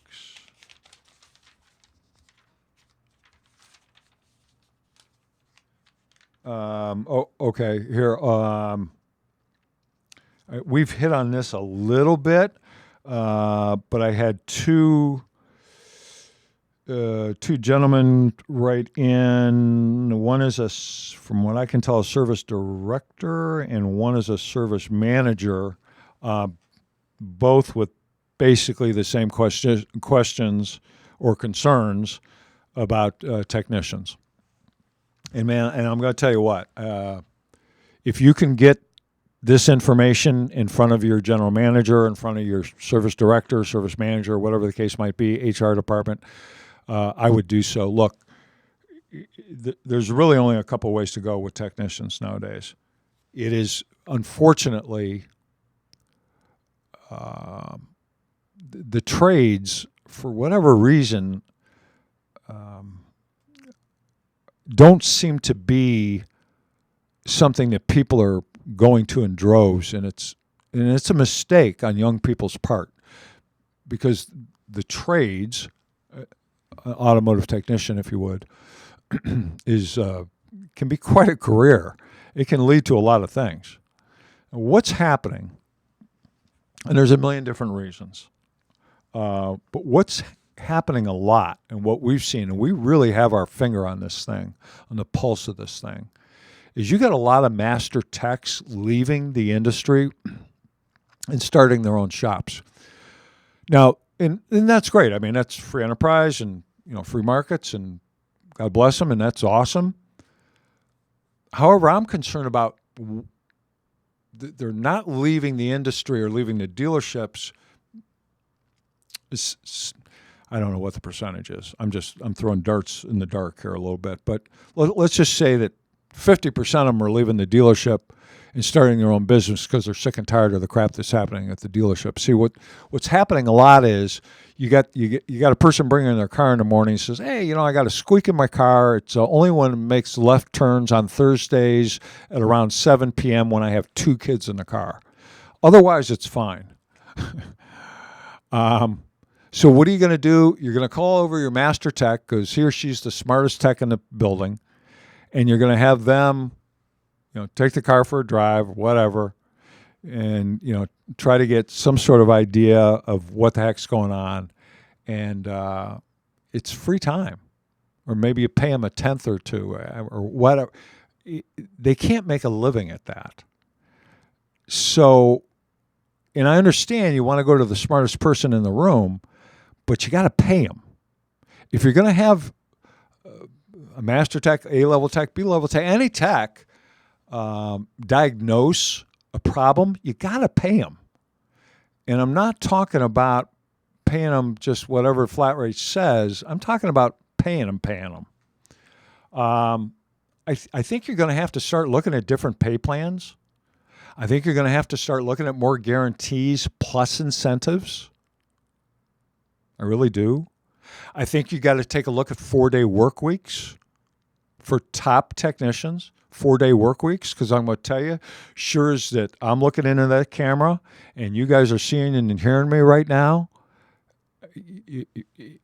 if you're not building a farm system, and I'll talk about that in a minute, if you're not building a farm system of technicians, you're going to have to steal those high-level techs, and the only way they're moving that toolbox across town, across city, across state, across country is there's two things you're going to motivate them.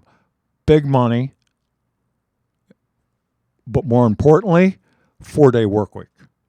Because I'm telling you, sure as can be, man, that master tech or A-level tech, if you give them a 4-day work week, I'm telling you, they're turning those 55, 60 hours in 4 days just as well as they're turning them in 5 if you're giving them that third day off, for sure. Well, what about everybody else, Craig? Everybody else will want the same deal. Then give everybody else the same deal, hire more techs, extend your service hours, put in 2 shifts. You're going to have to do something. Because if we're losing $735 for every new car that we sell, and if we're not separating out new car desk from used car desk, and if we're not killing an F&I and being compliant while we're doing it and doing it right, you better start making money somewhere, and it's going to have to be in the service department. And to do that, you need technicians, and you need a bunch of them. Now, okay, Craig, you said something about money, paying them a lot of money. Yeah, see, here's the deal. They're not moving that toolbox for $5 an hour. That guy, I'm telling you, it would be an unusual situation unless there's something really crappy happening at the store that they're at, that they're going to move that toolbox down the street across the city 10 miles, 20 miles for $5 an hour more. They're just not going to do it. That's been our experience. You're going to have to pay them substantially more money or a real sign-on bonus, not some Mickey Mouse thing. I'm talking about a real sign-on bonus. I'm talking about some outside-the-box stuff. I'm talking about maybe holding back a couple hours a week of their pay. You got a guy that's at $35 an hour, you hold back 2 hours, and you match it or you double it at the end of the year. So you got their attention. So, in other words, you're holding back, let's say, 2 hours a week of their pay. It's $35 an hour, $70. But you're matching that, so it's $140, or you're doubling it, so it's $210 a week, $10,000 a year. So a couple weeks before Christmas, they're coming in there for their 10 G's, right? Now, if they leave, they only leave with their money. They don't leave with your money. They only leave with theirs. But, man, you're going to get somebody's attention for 10 G's come Christmas, for sure. We got to think outside of the box. We work with a couple groups that are building legitimate farm systems. They're hiring those lube techs. They're hiring kids, for lack of a better way to put it. And they're building them up, and they're paying for their schooling. They're paying for their tools. They have a program for their tools. They're assisting them, and they're teaching them, and they're developing them like you would a farm system, what's called a farm system in baseball, where they start at a lower level with typically younger people, and then they're developed and coached up until they get to the big leagues, to the major league teams. And building a force, if you will, of technicians that way is the long play. It takes a while, but man, for a if you're going to be in this business a while, that's the way to do it. And and it's still hard to hire lube techs. It can be done. There's ways to do it. And again, it's the words that work. It's a matter of SEO and get your ad seen. We can help with that. That's really a strong point of ours, that ours being AutoMax Recruiting. But it can be done. And I'm going to tell you what, technicians and having techs are crazy important. And you really got to get on that thing. So again, free information. I'm talking free information. Subscribe to our YouTube channel, AutoMax Recruiting. Again, you'll know you're at the right place. It's a picture of a kid screaming into a microphone. Playlists. The recruiter playlist talks a lot about techs. I think my son Joe's Recruit to Retain. I think he's got 2 or 3 videos on technicians. There's one called Automotive Recruitment, talks about techs, but it's really important. So you guys got to get on that. Take a look at that stuff. If you want to call in, a phone call is for free. You don't have to pay anything until we send you an agreement. But if you want to call in and get some advice about technicians, fine. Go to Automotive HR. You can be running technician ads. And you know what, man? Now that I'm thinking about it, and I'm going to say this out loud to y'all, and I'm going to go back to one of our sponsors in Automotive HR. You should be running ads for technicians 24 hours a day, 7 days a week, 365 days a year. Craig, I can't afford that. Well, with this format, this program, you can do that. You're looking at a cheap monthly charge, recurring charge. No upsell. You don't pay all the ads. You can run, you could run 50 ads a day, every single day, for every day of the year. And it costs you no more money. So if I'm a dealer, I'm running an ad for techs like nonstop forever, because you have no idea when that person maybe they're just getting to town, maybe they're thinking about moving into your town, and bang, they're going to see your ad. And it's right on your website. And guys, I'll go one step further than that. And this has something to do with Automotive HR, but it doesn't. If you've got a job board or what do you guys call it, a career tab or something on your website, and if it's not integrated with an outside company, a third-party company like Automotive HR, just take it down. It's wasted real estate. Nobody is coming to your website to look for a job. They literally are not going to do that unless it's tied with an outside company such as Automotive HR or one of our competitors, because it'll channel back to that career branded part of your website. And the way that Automotive HR does it is just, it's a freaking thing of beauty, man. It's awesome. But if you're not hooked up with someone, just don't. It's totally wasted real estate space on your real estate space. Yeah. On your website. There's just no reason for it, because people are not coming to your site to look for a job. They're coming there to look for specials, hours, service specials, inventory, and so forth. They're not coming to look for a job unless you're tied into one of these third-party HR platforms like Automotive HR. So I think I've talked enough about Automotive HR. Let me just double check here, because I have just a couple more questions and then we're done. That's funny. Press the flesh. That's right.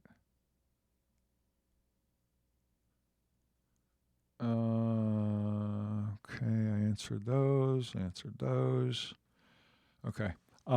Hey guys, please also hit the share button. Share this stuff out if you find it worthwhile. I would appreciate that.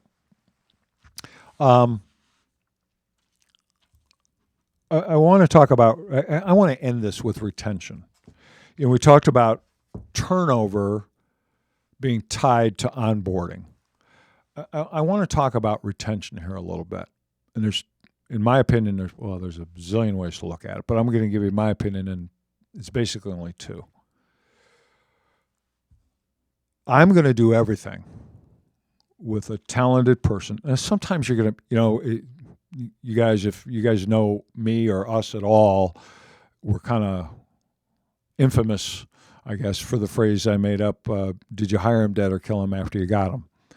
So did you make a bad hire in the first place? Did you hire him dead? Or did you make a good hire, bang, comma, and kill him after you got him? And then they turn over and they leave. So if you hired them dead, that's when you got to take a look at your interview process, your whole process prior to them starting, obviously. Excuse me. And you're probably falling apart in that interview, and that's why I'm strongly advocating that you go with a scripted, word-for-word scripted interview. It's very important. Please don't discount that. Please don't. It's super important, crazy important. It'll help eliminate you making bad hires up front, frankly. That and the way you write your ads and so forth. There's a lot to it, but the interview is super important. But let's say you've hired a talented person. I am going to do everything. I mean everything that I possibly can do to retain that talent that I've tapped into in my marketplace. I am going to do everything that I can do as a leader, as a department head. I'd like to think that we all do it together as a team, that we recognize the importance of that other team member and that we hang on to her or him. Whatever it takes. We got to retain that person. That person brings so much to the table. Forget about literal tens of thousands of dollars that turning over an employee costs, and it really does. It's not what you spent on an ad. It's the time spent developing that person. It's the time spent them screwing up their first few deals because of a lack of development or a poor hire or so forth. You're talking about a lot of money, like real money, flying out of your store. Well, Craig, I don't have that much turnover. For those of you that you don't think you have turnover, here's a nice exercise for you. Go into your general office, talk to your controller, office manager, whomever, payroll clerk, whoever has this information. Ask them how many employees, how many paychecks are being cut weekly, okay? And then ask them how many W-2s were sent out last year in 2018.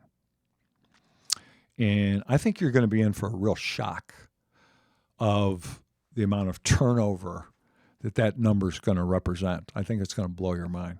But let me get back to retention. I digress.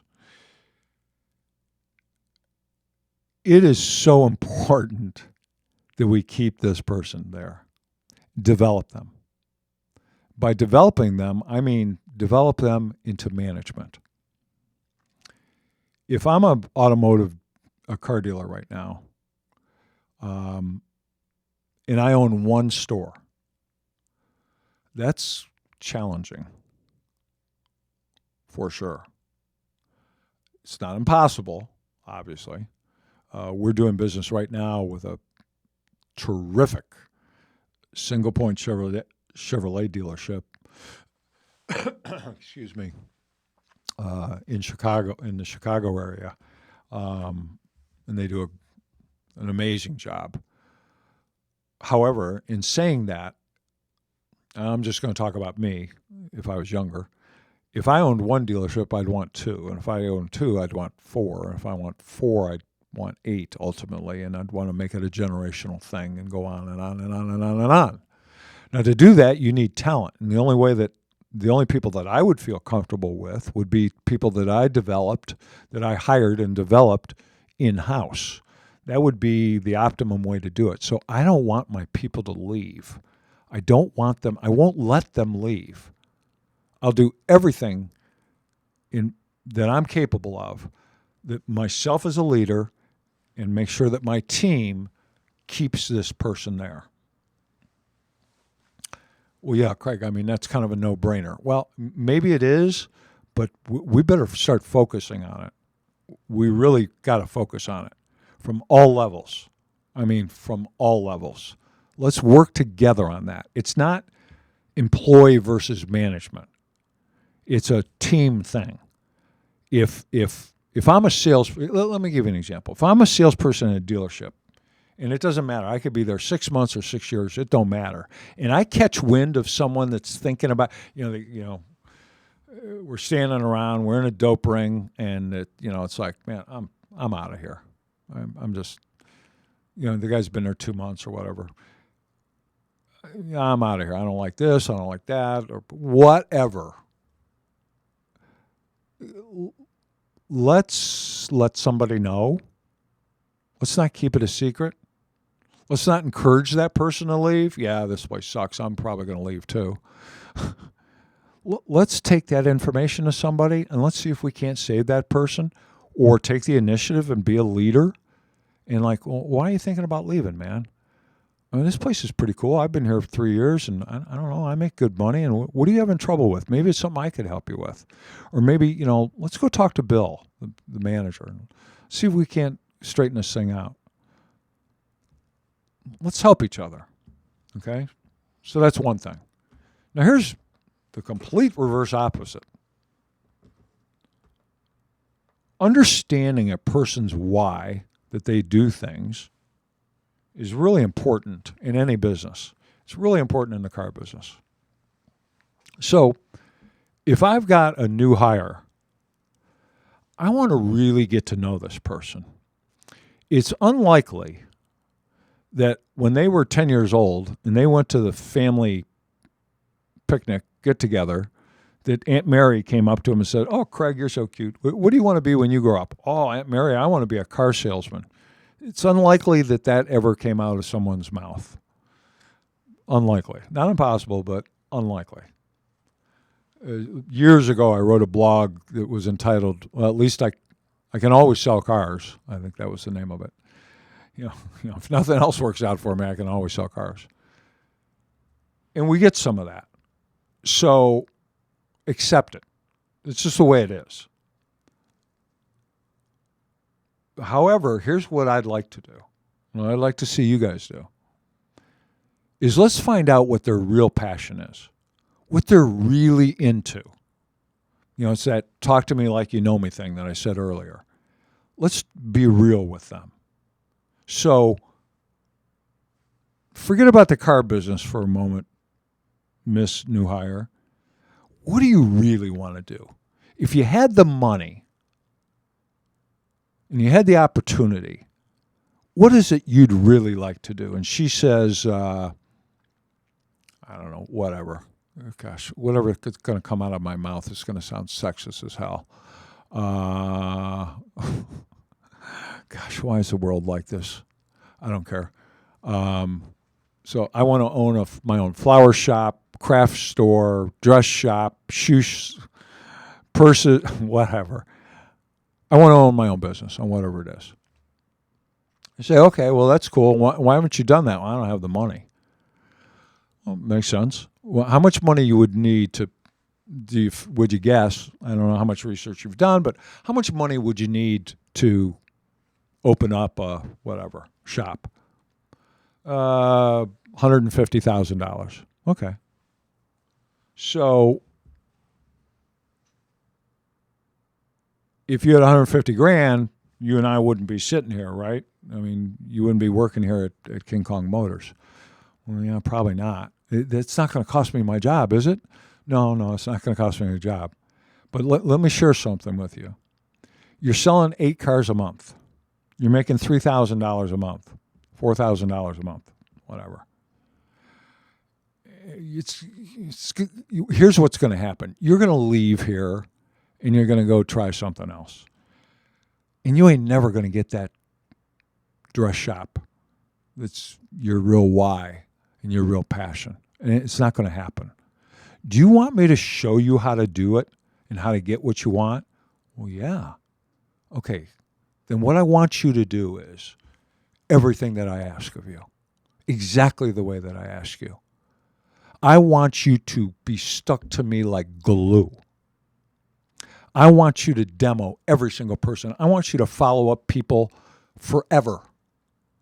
Regardless of what they say, I want you to follow them up day after, week after, 2 weeks after, 2 months after, 6 months after, a year. I want you forever until they call me and say, hey, tell Susan to stop calling me. All right? And then we'll call them one more time and ask them for a referral or whatever. I want to develop you from an 8-car, $4,000 a month person into a 16-car, $8,000 a month salesperson. Now let's just take that, Susan, for $8,000 a month, $96,000 a year. Let's take a look at that. $96,000 a year. What are you netting? I don't know, $65,000 or whatever it is. All right, what are your expenses per year? Let's take another $20,000 off. Okay. Could we bank 40 grand? This is an example, guys, off the top of my head. Let's say we could bank $35,000 a year, $40,000. Let's use $35,000 a year. You're here 2 years at 70 grand. You need 150. So now you got $70,000 in, Billy Bob Joe's bank down the street from your house. You got 70 grand sitting in an account in there, a savings account drawing 2% or whatever. And you go into them with a business plan and say, look, I want to start this, whatever, shop. And I got 70 grand. It's going to cost me another 150. Would you match that? You would need 80 to be the 150. But can I get a loan? I got half of it. I need more money. Craig, aren't you talking to? Yeah, I thought you said retain these people. Don't get rid of them. Well, guys, people are going to chase their true passions in life, as we all should. But here's the reality of this thing. Think about what I just said. If I get a salesperson and I understand his or her real why, what their real passion is, and it's outside the car business, I'm going to act as their financial advisor.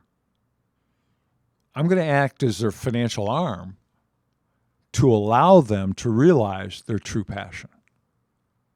Right? So what's the worst that can happen?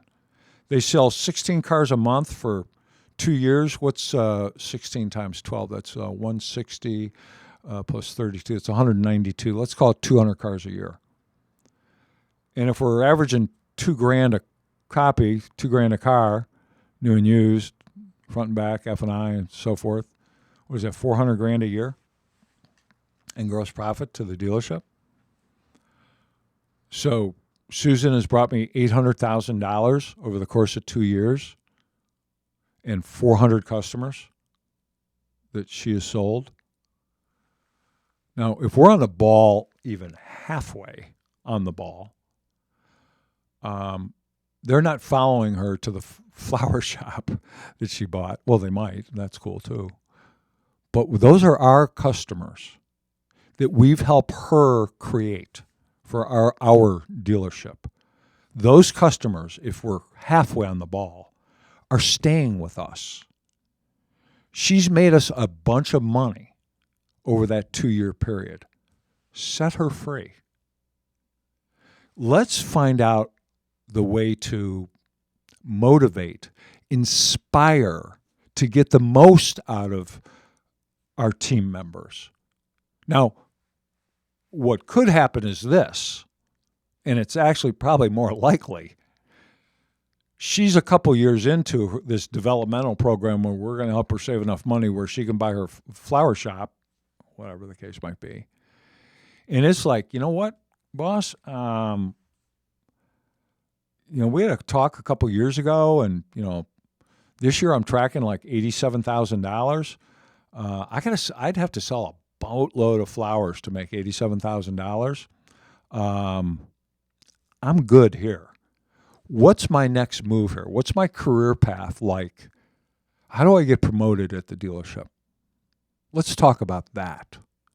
See, let's put our people in a position.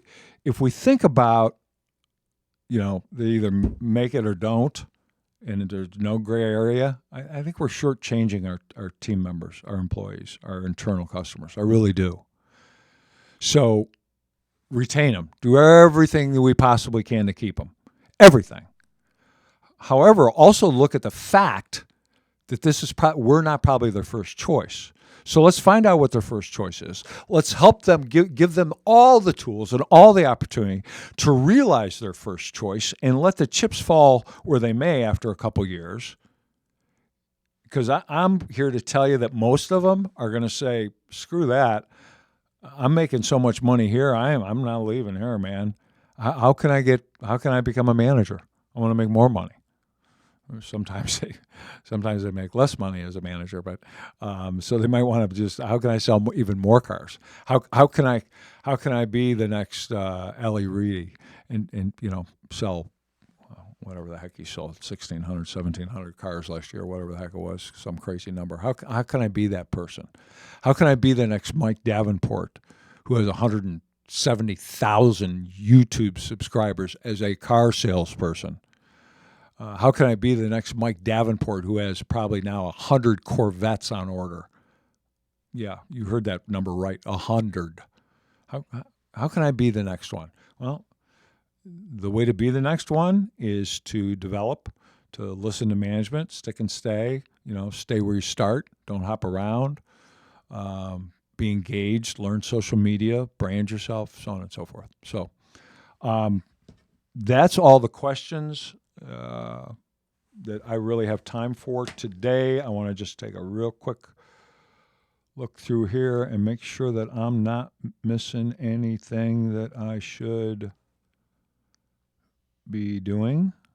And I don't think I am here. I don't think I missed much. This guy, because we had technical difficulty early on, probably sometime, I don't think it could be still later tonight, more likely tomorrow. We'll clip the YouTube version and we'll share that everywhere. Our Facebook page, AutoMax Recruiting. It obviously will be on our YouTube channel, AutoMax Recruiting. It'll be on my LinkedIn page. If we're not connected on LinkedIn, I have 20,000 connections on LinkedIn. I'd love to be connected with you on LinkedIn. Speaking of LinkedIn, that was a question I should have gone into deeper. Executive hires. LinkedIn's a really good spot for that. And it's also a real good spot for techs. I personally put up 2 tech ads last night, and within an hour had 500 views on a tech ad, an automotive technician ad. I don't know what platform that you could possibly get 500 views in an hour for free. I have a premium program, which is, I think that's like $65 a month. I pay for it yearly. You save a bunch of money. I think we pay $500 a month or $550 or a year rather. $5 or $500, $550 a year or something for the premium, which I would strongly urge you get if you're in a leadership role in a dealership. But my point is hook up with me on LinkedIn, Craig Lockard, Facebook, Twitter, Instagram, and so forth. So and or AutoMax. So listen, boys and girls, I've had a great time with you today. Please, again, if you're still listening, share this darn thing out. Like to get this information around. Got some awesome, crazy, cool guests coming up here over the next several weeks. So stay tuned for that. And as always, thanks a lot. As my son would say, peace. We love you and have a great day. See ya. Bye, everybody.